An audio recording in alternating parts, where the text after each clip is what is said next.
Hello, everybody. Welcome to the newest episode of Grow Up, Level Up, a podcast where we interview folks from in and around the games industry about video games and how it influenced their life growing up, today, and maybe in the future. So my name is Samson. I'm running this podcast called Grow Up, Level Up. It's a new project for me. I want to start this project because I feel like today games are so integrated into everyone's lives and has been for, like, when did Mario come out? 50 years ago. But it's not as held as highly as things like movies or music or other art mediums. So I wanted to start this podcast to get the stories out of the everyday folks about how games have shaped their life bringing and upbringing and how it continues to influence them today.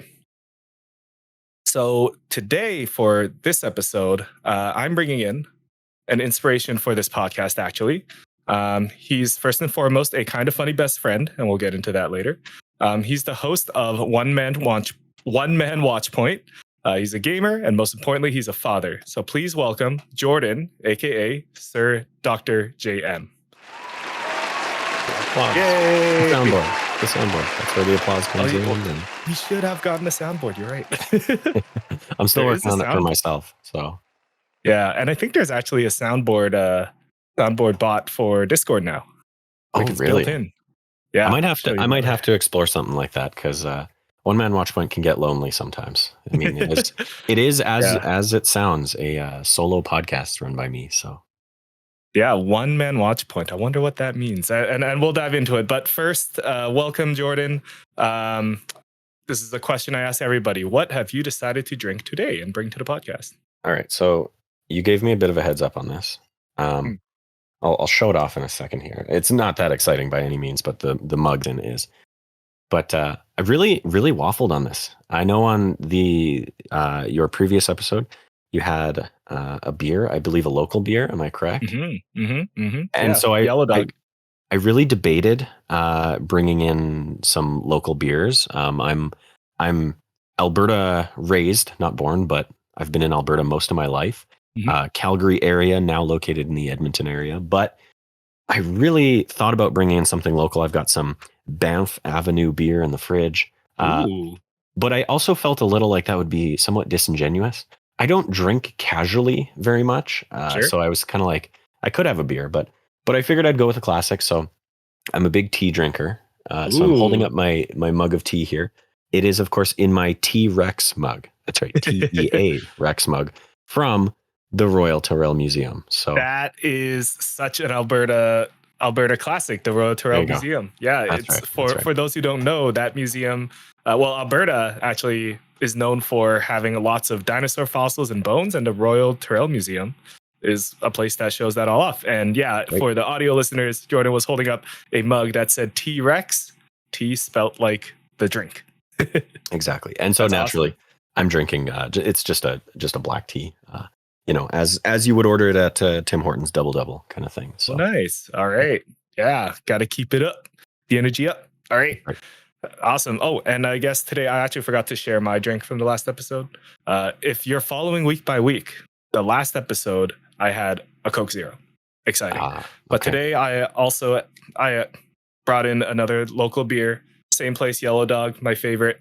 It's actually in a little Yeti mug, but it is the hazy IPA. So yeah, that's awesome. Cool. Thank you. All right. And the second question I have for you, top 3 games of all time. Yes. Tabletop games, video games, could be whatever. Top 3 games of all time. So again, you gave me a bit of a briefing on the questions here. And although I poked fun at you for it, I did take a look, even though I said I wasn't going to. And immediately I was glad I took a look, because putting me on the spot with that question, I don't know what I would pick. Truly, I think this answer could vary day to day, because games have been such a large part of my life, such a formative experience for me, which I'm sure we'll get into a lot of that. But I settled on 3 games that are all, I think, incredibly different and will give you something of an idea of how my tastes and styles vary. Totally. One thing I don't think I've mentioned, and hopefully I'm not jumping ahead too far. So my own podcast is called Man Watchpoint, and it's a podcast focused on everything around the wonderful world of Overwatch. So once upon a time, we talked pretty exclusively about Overwatch and the Overwatch League. Now, obviously, Overwatch 2, at some point in there was the Overwatch 2 beta. But we try to cover sort of all aspects of Overwatch and the Overwatch League. Now, you might think that Overwatch would be one of my top games. It definitely is. But again, like I say, I tried to focus a little more on the diversity in picking my top 3 and also a little bit more on my history. So Overwatch is not actually in my top 3. Oh, what a twist. That's right. That's right. That was all a long-winded way to say I hate Overwatch. No, I'm just kidding. Oh, no. Not in your top 3. Must be in your bottom 3. Exactly. Bottom 3 all time sucks. Anyways, yeah. No, I love Overwatch. On any given day, these 3 could change and Overwatch could easily bubble into that top 3. But today, I have picked first, the original Kingdom Hearts. I'm not sure if I move to the side here. I'm going to try not to move my chair because it creaks. You might see Goofy over here. I do, yeah. Kingdom Hearts.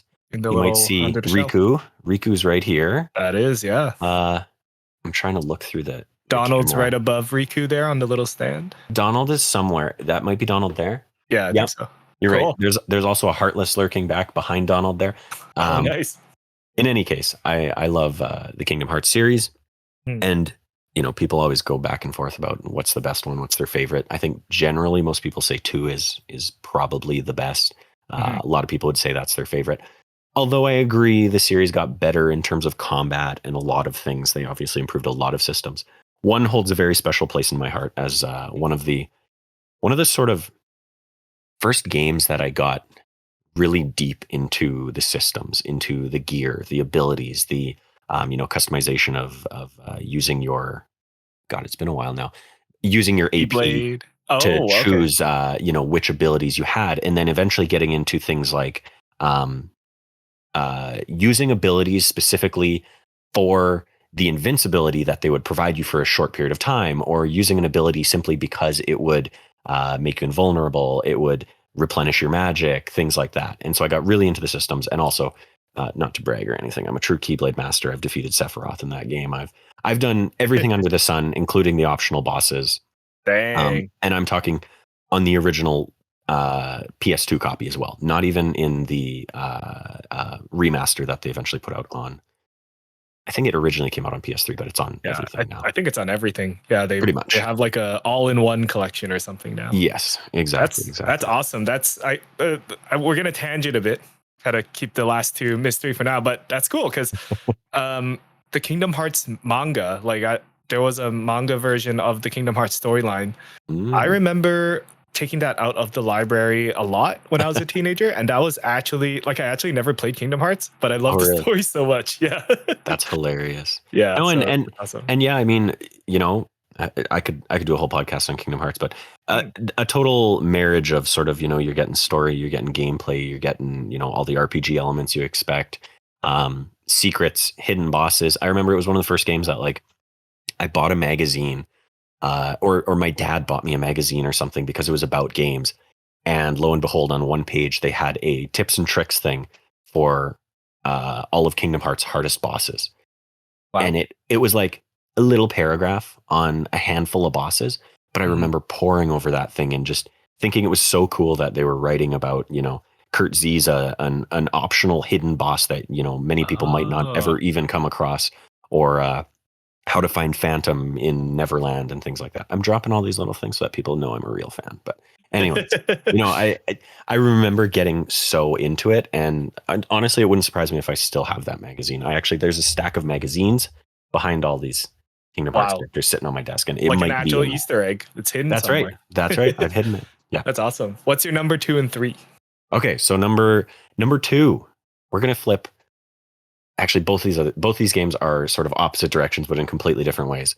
I'll flip probably the more drastic opposite direction, which is Bloodborne. Okay. Yeah. Anyone who's played Bloodborne knows why it's so great. Anyone who hasn't played Bloodborne has probably had someone tell them why it's so great, because it is a truly fantastic experience. And if you haven't experienced a Souls-like game and you don't know what it's like, which was me going into Bloodborne, you I think you really find very quickly why people appreciate it so much. The only other Souls-like or Soulsborne game I've actually played is Elden Ring, and I've also played it, through completion, or as much as you can complete an endless game and things like that, right? I've played through it's still a pretty big game. That's no small feat for sure. Absolutely. Yeah. So yeah, Bloodborne, just absolutely fantastic game. And yeah, I think it actually touches on a lot of the things that you talked about in your very first episode.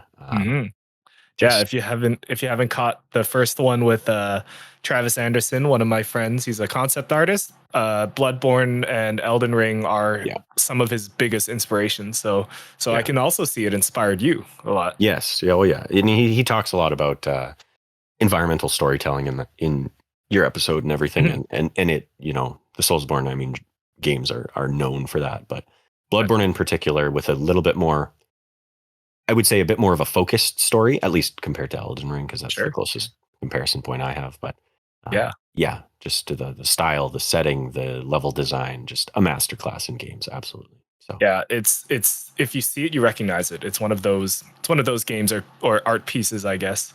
Totally. Yeah. And you're number 3. Number 3, again, complete different direction. Well, the third direction. That's right. We've got a triangle of excellent games here. And the closest probably to Overwatch actually is Call of Duty 4 Modern Warfare. So that would be the original Modern Warfare that came out. And that one holds a special place in my heart because it was really the game that got me into competitive online gaming. So prior to that, I'd obviously played a lot of games, a lot of shooters where, you're playing online multiplayer, whatever, 6v6, 5v5, pick up your gun, try to get kills, team deathmatch, that kind of thing.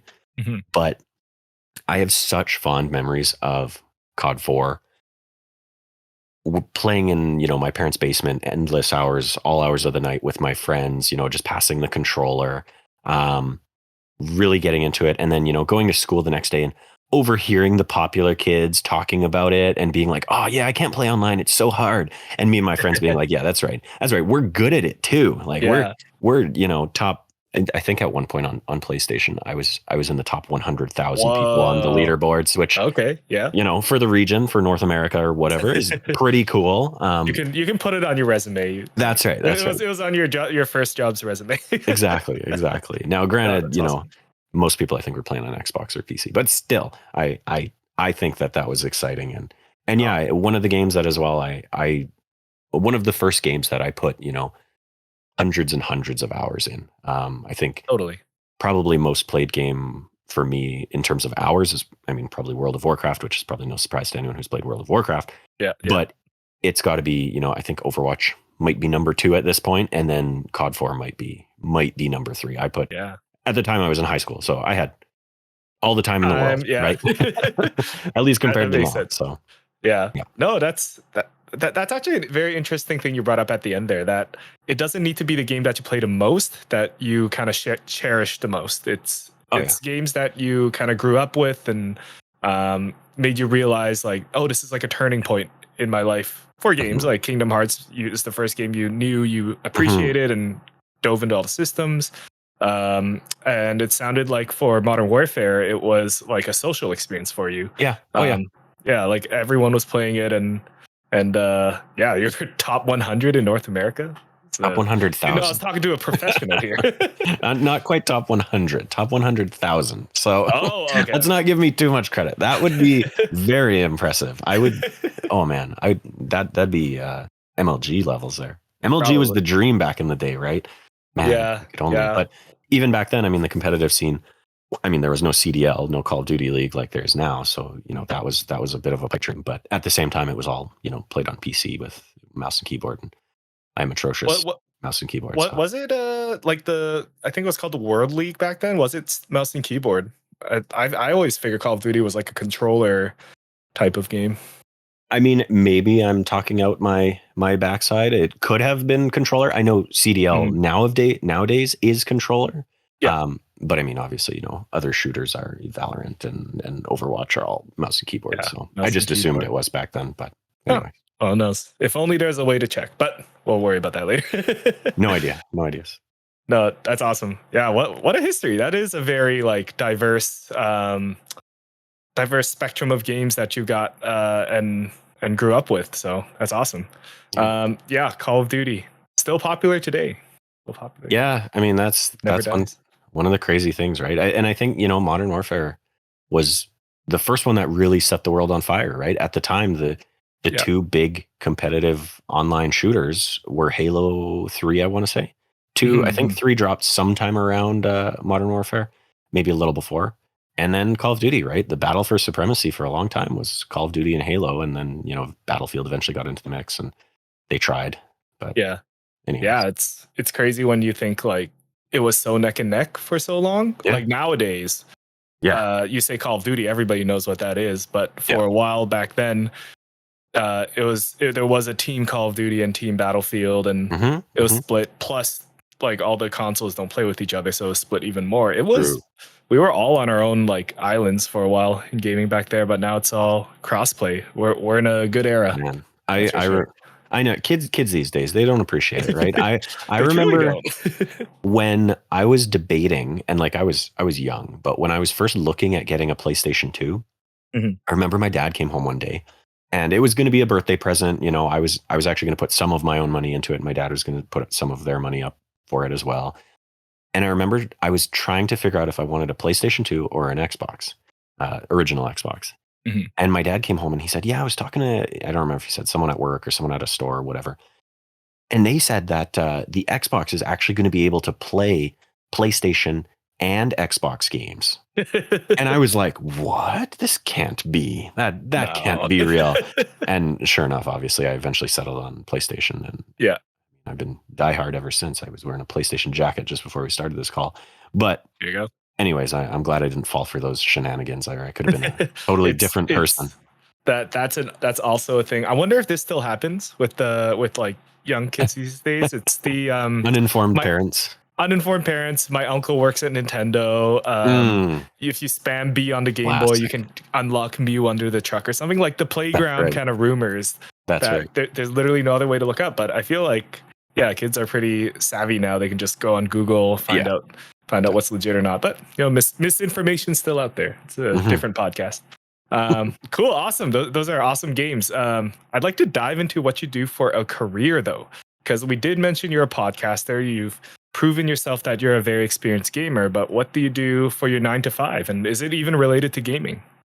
Well, it's actually, it's funny that you say I'm a podcaster, because I mean, hey, ain't that a fun title to have? Yeah. The funny thing is, I'm in a Discord with a bunch of my friends, and I don't know, there must be maybe 10, 15 of us in there, and a bunch of different channels and everything. And just today, someone actually posted about Lifeweaver, the newest hero coming to Overwatch. And they tagged me and they said, give me the lowdown basically. And I, dropped some knowledge on them, linked to my most recent episode of Man Watchpoint, which just went up today, episode 103. Nice. Check it out on podcast services everywhere. I linked to it, and then somebody else commented and said, today I learned that, Jordan is a podcaster. Oh. And then I dropped a link to another podcast that I'm on, another podcast that I guested on, and I mentioned that we were going to be recording this tonight. And I kind of had this moment of, man, I would never have just given myself that label, but somebody else saying it, I was like, that's kind of cool. That's kind of cool. But it's almost validating. It was. It really was. But yeah, all this time spent in front of a microphone talking to myself, or one or two other people. So anyways, what do I do for a day job? So officially my title is Quality Assurance Manager for a managed service provider based out of Calgary, Alberta. So, I mean, I'm sure it's not hard. You could look it up. I'm not going to name the company, but I'm sure you could find me easy enough. Long story short, I actually went to school for software development. I went to SAIT, the Southern Alberta Institute of Technology out of Calgary. Got my diploma in software development and proceeded to never do a lick of software development because it's hard.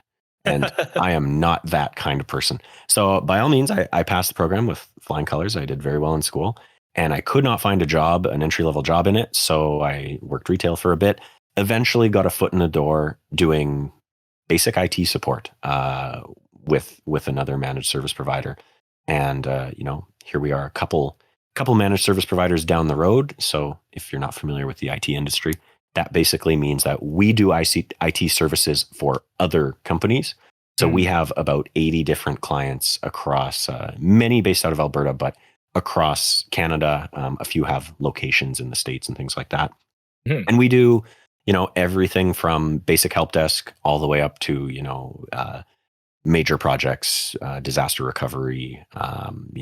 We'll do all sorts of migrations and things like that for all of their IT needs. So Okay. in terms of my actual role, I've started at the bottom doing, I'm the person that answers the phone when you call for IT help and remotes into your computer, hopefully fixes the issue.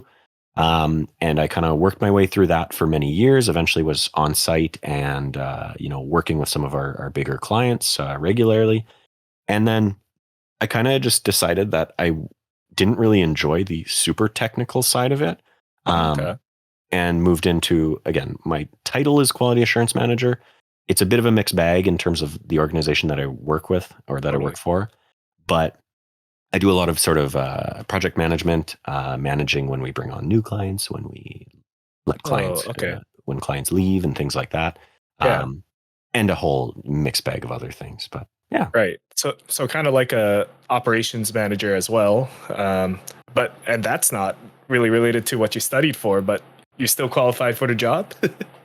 I mean, I am now. I honestly, the place that I work is a really great organization, and they have given me a lot of opportunity and really helped me kind of move into the area that I'm in. So I would like to, down the road, be more on the project management side, and they're kind of helping me get there and everything. So Cool. yeah, That's awesome. It sounds like they're treating you well there and help you grow your skill set. So yeah, it sounds pretty sweet.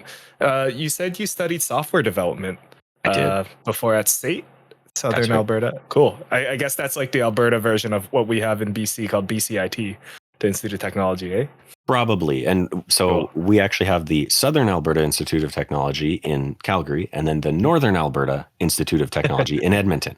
And I think it's Okay. mostly just a male genitalia measuring contest, really. Really? If I had to Okay. guess, I think that's why one is the Southern and one is the Northern. Sure. They do have, generally speaking, different focuses. From what I hear, the Edmonton one is a lot more finance and business minded kind of thing, whereas Calgary is, or the Southern Alberta is a lot more trade focused kind of thing. But I mean, that's just Interesting. hearsay. That could have changed over the years as well. So, anyways. Okay. But for software development, did you want to go into like games with that, or was that just more general IT, like be a programmer, work at like the big three in the future kind of thing? It definitely would have been in terms of the program. It is definitely more of a programmer kind of focused thing where, yeah, you would be becoming a DBA, a database administrator, or a Java programmer, a web designer, that kind of thing. Not so much focused on, I want to say practical, but not so much focused on sort of the games industry side of thing. If you had asked me when I was 20 and attending, I never would have admitted that I had hoped it would lead to a career in the gaming industry. Work I at very much BioWare, did. And that's the thing is, Yeah. obviously, even since moving to Edmonton, like, I like my current employer, but yeah, I've looked to see if BioWare's hiring, because that would be awesome. And they're based out of Edmonton. Like, Yep. but anyways, yeah, I think it was always kind of a secret ambition of mine. But also, I don't know that at the time I was willing or ready to take necessary steps that would actually put me on that path. So I kind of just, hoped it might happen, and obviously it didn't. But I'm Maybe not it didn't upset with happen it. yet. Always Exactly. possible. Yeah. There's There always you more time. go. No, that's awesome. Thanks for sharing about that. That's Ooh. really cool that that these opportunities sprung up for you, and now you're at a place that's settled, and they look out for you. So that's awesome. Yeah. Okay. The podcaster. I want to talk a little bit about all the podcasts that you guest on, produced, that you're guesting on now. If you want, you can name drop them all. I already name dropped one Man Watchpoint, but you're also regular on another podcast. Yes, that's right. So, as you mentioned, and as we've brought up a couple times here. I do run my own podcast. I just realized my work team's talking, so I'm quitting that. Well, it doesn't drop me again. Sorry about that. Anyways, my own podcast is called One Man Watchpoint. We're an Overwatch podcast where we focus on everything going on in the wonderful world of Overwatch. We primarily talk about Overwatch, the Overwatch League, et cetera, et cetera. And during the Overwatch League season, we post weekly. During the off season, we post every other week. So currently we're on that rotation.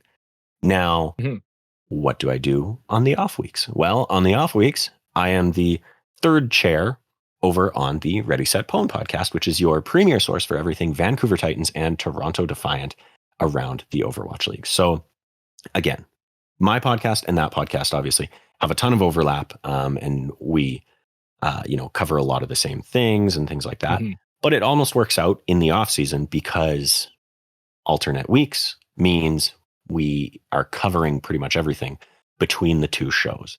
And oftentimes, I'll share my opinion on something that happens one week on the ReadySetPwn podcast. Then when I go to record my own podcast, One Man Watchpoint, I'll mention that, I talked about this on the latest episode of ReadySetPwn if you want to check it out over there. Yeah. Where should I go from there? Should I talk more about ReadySetPwn? Because it's honestly a pretty exciting one. Yeah, sure. Why don't we talk a little bit about ReadySetPwn? For our listeners outside of the Overwatch League gaming sphere, there's a video game called Overwatch. It's a competitive game, and they have a basically the NFL, NHL, MLB version of that happens once a year and has been happening once a year for about 5-6 years now. ReadySetPwn and One Man Watchpoint are shows that cover the Canadian teams. We have the Vancouver Titans and the Toronto Defiant, teams that represent our cities here in Canada, and they play in the league. Let's talk a little bit about ReadySetPwn. How did you get involved in that group? Because I know that before you, there was a couple other hosts that came through. How did you meet Light Force? How'd you get involved in a week-to-week basis? Yeah. So originally I was already doing One Man Watchpoint at the time, and ReadySetPwn just kind of announced that they wanted to do sort of a community segment where they would they basically, put it out there to anyone in the community, said, hey, you want to talk a little bit about Overwatch? We want to hear from you. Come on the show. We'll record a, 10, 15-minute segment kind of thing. And we'll just talk about, the teams that you cheer for, why you cheer for them, your love of Overwatch games in general, that kind of thing. And lo and behold, they put this out. I sent a message to the main host, Chris, and said, hey, I'd love to come on. And he said, great, let's have you. And then when it came time to record and everything, he kind of gave me the lowdown of, hey, I'll intro the segment. I'll talk a little bit. I'll introduce you, and then I'll pass it over to you. And I said, great. Do you mind? Pass it over to me. Just mention who I am, and then I'll say a little bit more. And so he said, yeah, we've got Jordan at SirDrJM here to talk about Vancouver Titans. He passed it over to me. And then, of course, I said, my name's Jordan. I'm the host of One Man Watchpoint, an Overwatch podcast where we talk about everything going on in the wonderful world of Overwatch. You can get it on podcast services everywhere and that kind of thing. And so, we talked from there about the game and everything. And that was the first time I went on. And I think, I think they liked me, because then fast forward quite a while later, honestly. And I believe one of them, either Chris or Alex, was going on vacation. And they invited me to come just do a bit of a guest spot. They said, we're just looking for someone else for the episode. Well, Chris or whoever it was is gone. Would you want to come? So I think I joined for 2 episodes in a row at that point. And, things went well enough. And then after that, they said, hey, do you want to come on, full time kind of thing? Just every other week or every week during the league's season and be the third chair. And I said, yeah, sure. Why not? Great. So that's how I came on. It was, purely just, I was listening, and then, I came on as a fan, and then eventually they invited me to come on. So, oh, that's awesome. And it's I want to talk about how you have been doing that week by week for, I guess, at least a year now, maybe 2 years. How do you keep that drive going to be on a podcast every week? I guess like it's easy to talk about, but I do feel like it's a lot of work to make that time commitment, dedicate an hour a night, and chat and record and be conscious about what you're recording. How do you keep up with that motivation? Yeah. Well, and the big difference in my mind between ReadySetPwn and Man Watchpoint is, of course, Mhm. one of these is entirely my own, and the other one I just show up for. So Mm, mhm, ReadySetPwn is, an easy hour and a half of my day, right? mhm, I've worked it out obviously with my family just to say, hey, whatever day we record, we're going to record at this time every Tuesday, for example. Um, and that's that, right? mhm. Sometimes, my wife isn't home and my child is, and we make it work. Either, she's in bed or I take care of her kind of in the background and I'll jump up from my chair if I need to and that kind of thing. Yeah, Again, we just make it work. But the nice thing about that one is I basically just show up. Now, nice. I don't have much of a problem with that because I could talk to a wall if I was given the opportunity. Sure, yeah. Um, on the flip side of that is One Man Watchpoint, of course, which, I am gathering as comprehensive of a collection of news stories about Overwatch and the Overwatch League as I can Mhm, for every episode. And then I'm recording and then I'm, doing a little bit of producing, cutting it and putting in some audio clips and things like that. And then publishing it. Right. So that one does take more work, more effort. And I'll be honest, a lot of the time when it comes time to do it, I actually, generally speaking, I'm like, do I have to go do it? mm. My wife is really good about keeping me on track with it. Um, Oh, okay. and ultimately, I mean, one of the big things I would tell anyone who's doing this kind of thing, yourself included, and I mean, I'm sure it's also something you've heard 1,000 times and something from going to the gym and something that most people have heard, but you're building a habit, right? If you Mm, want it to become something you do regularly, do it regularly. You mhm, just have to force yourself. Sometimes you won't want to, give yourself an extra hour and then get to it, right? mhm. That's always, something I kind of say when I am recording One Man Watchpoint, I don't have a set time to do it. I Right, just try to be flexible with it, but I make sure I get it done.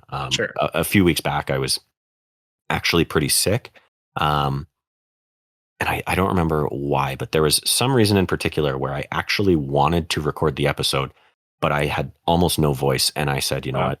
I'm just going to do a half an episode. And I start the episode by introducing the fact that I'm sick. And this is going to be episode, I think it was a 101.5 because Yeah, I didn't want to call it a full episode because it was the episode following my 100th episode. So I was like, I don't want to cop out right after that. So I did a yeah. half an episode and, it's just a matter of, again, building the habit, getting around to it. Mhm. Give yourself some leeway with it.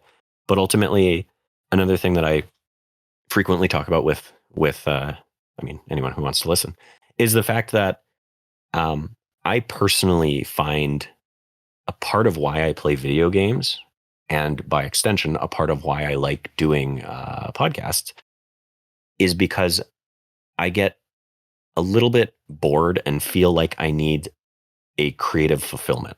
Mm, And to me, playing games allows me to get a lot of that. But at the same time, more than that is making something of my own. mhm. Right. And obviously podcasts are a great way to do that. If you are an artist, maybe you draw and that fulfills you. One of the things I actually find the most creatively fulfilling is streaming, something that I don't do so much anymore. I have done Okay. I've I've made steps towards building a habit at that. But again, that is a much larger commitment. So it can be difficult. Um, but I actually find that to be one of the most fulfilling things that I have done in the past in my spare time. Okay. Um, but again, podcasts definitely fill that role where if I take a week off or if I take 2 weeks off or I go on vacation, I come back and I just kind of feel like, I want to do something. I want to create. I want to make something, even if it is just, again, something as simple as talking into a microphone to myself. Literally, no one else is there on my show. I'm just Mhm. talking to myself. And for the most part, I'm just reading other people's stories and then talking to myself about what I thought about them. Giving your opinion. Exactly. Given my Yeah. opinion that nobody asked for. But it is something that is my own. It's something that I've created, that I've built, and honestly, that I've now built a habit of doing. And it helps give me some of that fulfillment. So That is a very awesome answer. I think I totally resonate with that because I think a lot of the time when people create stuff online, content creation, it's about making money, building an audience, seeing how you can monetize it. But I guess a way that's not as evangelized or held up is it's a creative outlet. And it seems like with Man Watchpoint, that's your creative outlet. You're right. It's only you, and you're reading off other people's stories and giving your thoughts. But it is a way for you to create something to put out for others to enjoy. Just like painting a picture and making a video. That when you said nobody asked for it, that reminded me. I have a friend. She has a YouTube channel, and I'll shout her out. Her name's Saffron Granby. She has a YouTube channel and has a series called Nobody Asked, where she just ranks her things like Lana Del Rey's music. I don't know, like restaurants or food. Definitely check her out. It's pretty fun. She's a great video editor. But yeah, it's a creative outlet. It is. Yeah, that's awesome. So I guess we kind of talked about what inspired you to start and keep going your podcast, but I want to talk about like your influences and who you kind of look to. And we joked a little bit before this one about my influences, and we actually share a couple. The most famous one is a group called Kinda Funny. They are a entertainment studio, I guess you could call it that. They're a studio based out of San Francisco, but we've been listening to them for years, and they are definitely an inspiration for our work. But I'm curious, Jordan, what are some of your other inspirations? Yeah. I mean, I would not be serving the audience if I didn't say that they were the single biggest inspiration, the Kind of Funny group. And that, and by extension, you know, a lot of the community that they've built around themselves and other individuals that they've worked with and things like that. So for me personally, I mean, if I go back to sort of the first podcasts I was listening to and things like that, one of them, and I have not looked into it. I don't remember the last time I even thought about this until now. Was a podcast called Invisible Walls, and it was it was on game trailers, I believe. So again, even you know, same vertical as Kind of Funny, obviously very games industry focused. But back when game trailers was a website where you literally went to watch game trailers, and it was 3 or 4 guys. I honestly, I couldn't even tell you what any of their names were nowadays. Oh man, I think one of them was Welsh. I vaguely remember them making fun of him because he was Welsh, not English, stuff like that. But anyways, you know, I that was one of the first podcasts I listened to, and I just loved that it was, you know, just a group of guys talking about video games. And then from there, you know, I eventually started following Kotaku, following IGN, following, I mean, you know, GameSpot and 1UP and all these other video game websites, a lot of which are not around anymore. And eventually found my way to, you know, the world's #1 PlayStation podcast Beyond, run by, at the time, Greg Miller, Colin Moriarty, and a rotating third chair that kind of changed. I came in somewhere around the Andrew Goldfarb years. He was the big third host that I, you know, really knew before he left and everything like that. But then from that, obviously, you know, I got to know people like Brian Altano. I've listened to the Comedy Button through him, which is, you know, another podcast he does with some of his friends. You get to know Jared Petty, who's in the industry. Obviously, you know, times have changed. They eventually broke off, formed Kind of Funny, and that broadened, you know, my I don't know, my range or my width a lot more. And now I listen to things like What's Good Games and trying to think, the Giant Bomb Cast. Do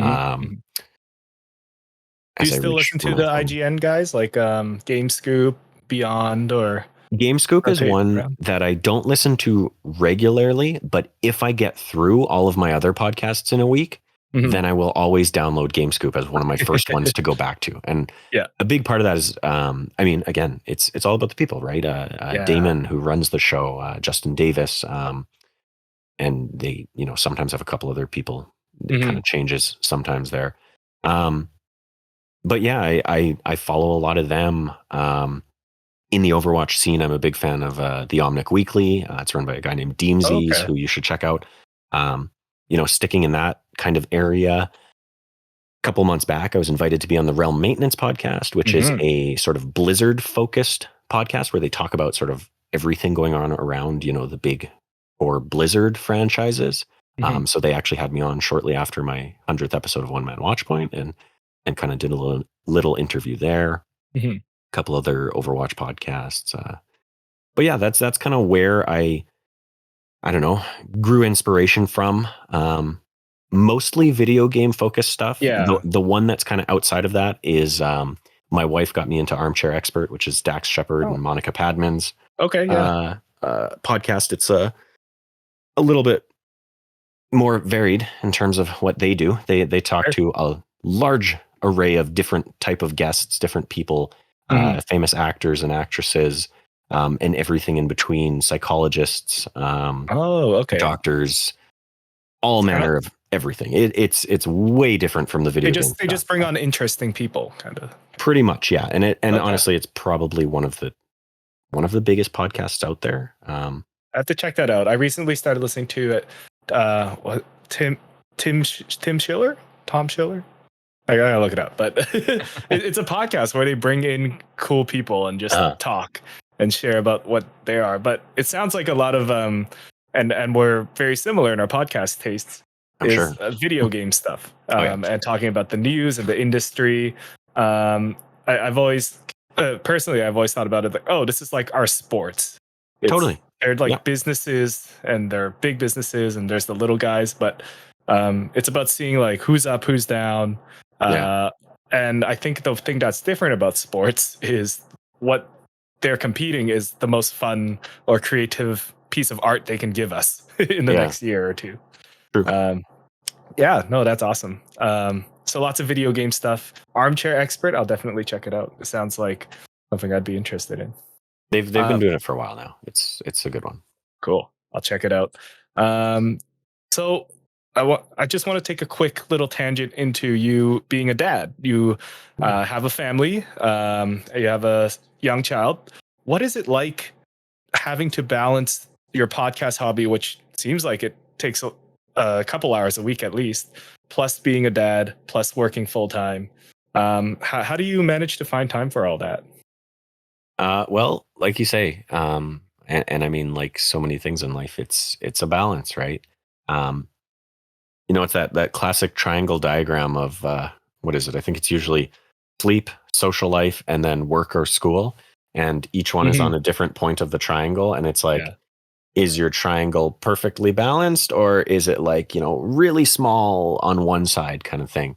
And I mean, ultimately, the biggest thing the thing that suffers the most is probably sleep, as I'm sure many gamers can attest to. Between balancing, if you include family with social life, which honestly I would, then I mean, sleep is the one thing that gets cut out because it is time to game at that point, right? I can relate. My wife is in bed and kid obviously is in bed long before that, that kind of thing. So yeah, that's what it's all about. The podcasting again is sort of that creative fulfillment, which I usually find I also get from video games.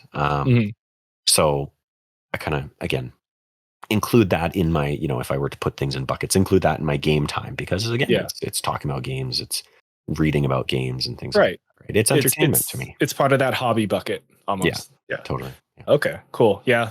Sleep is definitely, I think, something all gamers struggle with.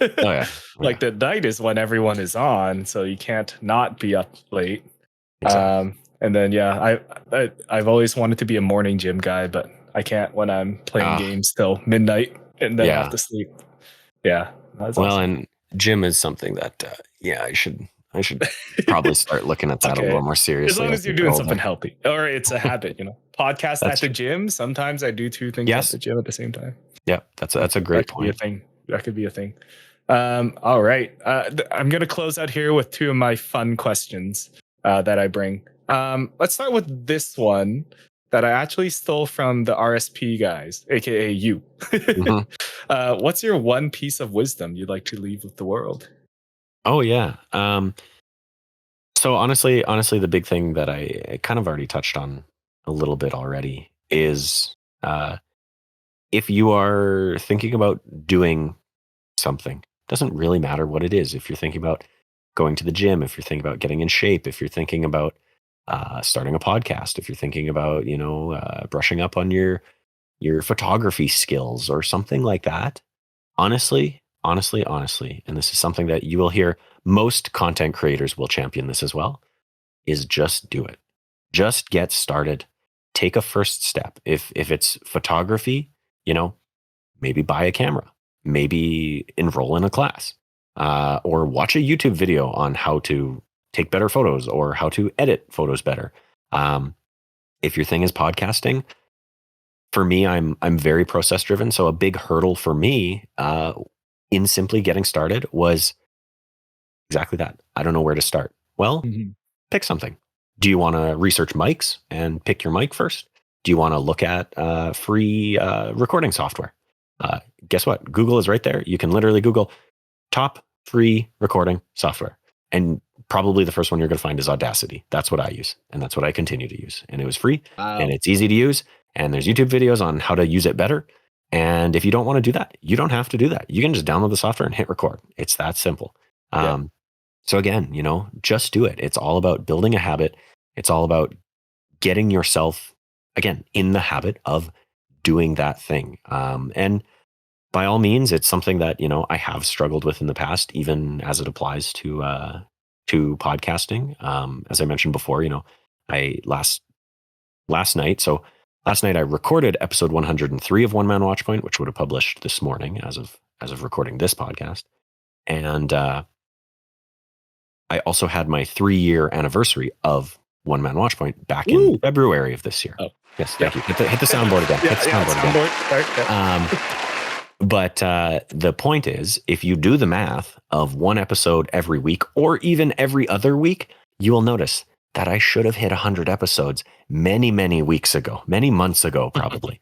But the fact is, in the beginning, I was building that habit. I didn't hit every week. I didn't hit every other week. There were times where, there's one time in particular pretty early on where I had a pretty decent habit going. And then I stopped for like 2-3 months. I just wasn't feeling it anymore. So I just kind of dropped it. And then again, I started to feel that kind of, I don't know, that kind of down feeling where I was like, I need that creative stimulation again. And so I got back into it. And it was actually after that point that then I got really good about building the habit. And again, sometimes it's not going to work out. When I do have a lot of family in Calgary. So, I mean, for the holidays around, December, I'll go back to Calgary and I won't record episodes in Calgary because I don't want to bring all my stuff and everything like that and record out of my parents' house and all that kind of stuff. Yeah. So I may miss an episode here and there. But again, when I come back, it's back into the habit, right? Just like anything else, just like riding a bike, put those training wheels back on if you need to and just keep it going. So cool. Awesome. Yeah. I heard 2 things there. One, just do it. Get started. It's going to be tricky and hard and it's probably going to suck, but that's how you get better. I definitely resonate with that because this is my 3rd episode that I'm recording. My first 2 episodes have been recorded and audio quality I know is not the best, but I learned a lot. I'm fixing my processes, and as long as I keep it up, it will get better. So that's awesome. Absolutely. And the second thing I heard was like give yourself a break. Like if you're not feeling it, like no one's making you do it. And I think it's the worst when you do something you started off enjoying and wanting to do, but because you're forcing yourself to do it, you end up hating it or hurting yourself along the way. And I think that's important too. Like if you're a family, life happens, go hang out with family. Yeah. Totally. There's always going to be things that interrupt or get in the way. Honestly, bringing it back to games a little bit, one of the or a kind of funny comparison that I have, not kind of funny, is actually Marvel Snap. So I'm pretty into Marvel Snap. Into Marvel Snap. I'm not as into it as a lot of people. Like I'm not hitting infinity or anything like that. I know. I've been watching you on Twitter. Don't worry. It was actually a really hard push. We'll talk about that later. And trust me, I've had moments where I'm like, could I do it? But then I think people are just so much better than me. Anyways, point is, I've been playing Marvel Snap, not quite since release, but pretty much. I think I started during season 2. And one thing I find with Marvel Snap is I will play it pretty consistently, or like, well, I guess I'll play it a lot, and then I'll start to get bored. And when that happens, what I find works best to get me back in is go make a new deck. So for those of you that don't know, it's a card game. You basically pick cards to build your hand, and then you play against someone, and whoever has the better hand wins. Basically, that's a very boiled down version of it, but that's the 2-second summary. So what I find is when I start to get bored with the game, I go try out a new deck, and I'll build it from scratch. Sometimes I'll look up strategies online just to get an idea of what I want to go with. So right now I'm playing with a low, I don't know what to call it. I call it get low. So I use Patriot as sort of my base to buff my regular cards that don't have abilities. And I've been having fun doing that because prior to that, I was using a discard deck, and I was using it for quite a while, and I just kind of got bored of, kill the apocalypse so that he comes back with +4 and doing that over and over again, rinse and repeat. And I kind of just got bored. So I changed it up a little bit, and suddenly I'm back in, right? It's all about that, finding out what works for you. And if you need to change something, do that, right? Totally. Awesome. Yeah. That's a great analogy. Yeah. Yeah. And if it doesn't work, just try again. Keep changing, keep trying until you find something that works. Exactly. As long as you keep doing it. As long as you keep logging into Marvel Snap and doing your daily missions. Yeah, that's right. That's awesome. Speaking of. Cool. I know what I'm doing later. No. That's right. That's right. All right. Second fun question. Oh, that was a great answer, by the way. Thank you for that. Second fun answer. So I'm a big investor. I have too much money, dollar bills and coins falling out of my pocket. And I want to invest in you and whatever game you want to make in the future. So you get to be the boss of it all. You're the director, gameplay, graphics, music, genre. That's all you. What would it be? Oh, sorry. And the one thing, it has to be about your life. So what do you think it would be? Yes. This is a very tough question. Again, listening to one of your previous episodes, holy cow, was that answer deep? He was talking about, how do you represent anxiety or fear as an obstacle or an enemy that a player has to overcome? And I was like, holy cow.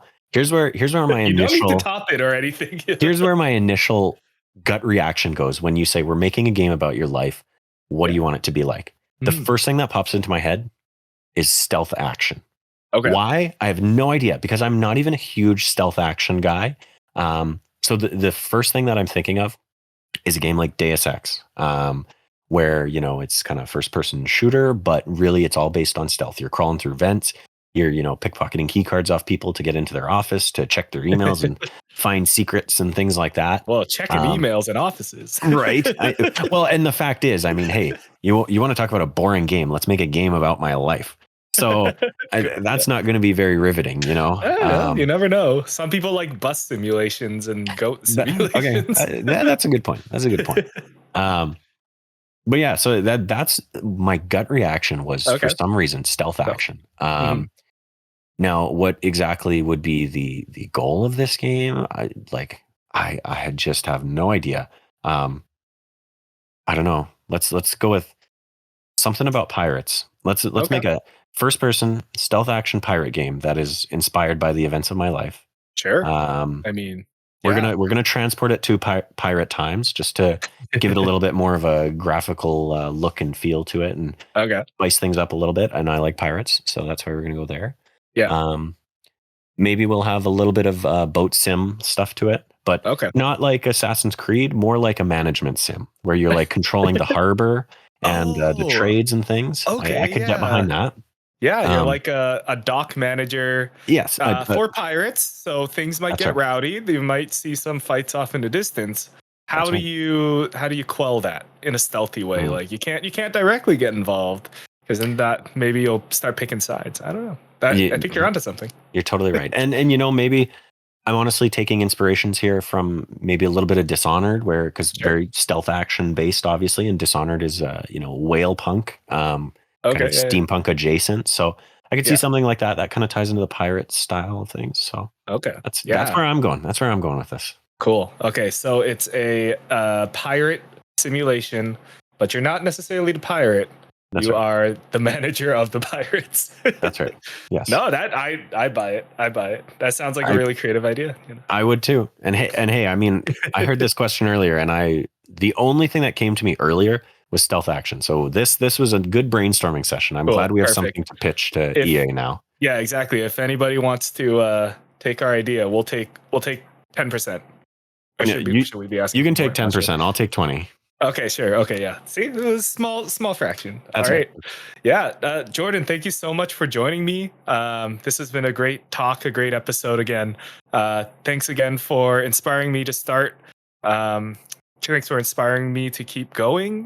This is a new habit I'm starting to form, and I hope it'll be something that'll happen for a really long time. And I'm happy you're part of that. So, audience, if you're watching, if you have any feedback, if you have any comments, please leave a comment or DM me directly. My DMs are open at SamsonXP on Twitter and Instagram.